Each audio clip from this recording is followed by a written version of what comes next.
Welcome to the Tech Egg. Don't get scrambled. Enjoy the video. In this video, I will show you how to change your Nissan Rogue cabin air filter. First, let's get ready. You'll need a new cabin air filter and possibly a small flathead screwdriver, though it's often a toolless job.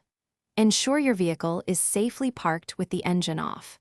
The cabin air filter is usually found behind the glove box on the passenger side. Now, let's access the filter. Open your glove box and clear out any items inside. On the right side, you'll find a dampener arm. Gently unhook it. Next, press inward on both sides of the glove box to release the two stops, allowing it to swing down fully. This reveals the cabin air filter housing, which is usually a rectangular cover. With the housing exposed, it's time to replace the filter. Unclip the two tabs on the filter housing cover and remove it.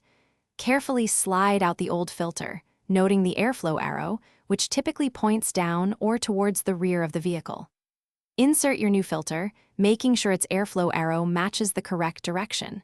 You might need to gently compress it to fit. Almost done. Now, let's reassemble everything. Securely reattach the filter housing cover, ensuring both clips snap into place. Lift the glove box, aligning its stops, and push it back up until it's seated correctly. Finally, reconnect the dampener arm on the right side. Close the glove box, and you're all set to enjoy cleaner air in your Nissan Rogue. Remember to change it every 10,000 to 15,000 miles. Thanks for watching. Consider subscribing if I helped unscramble your problems.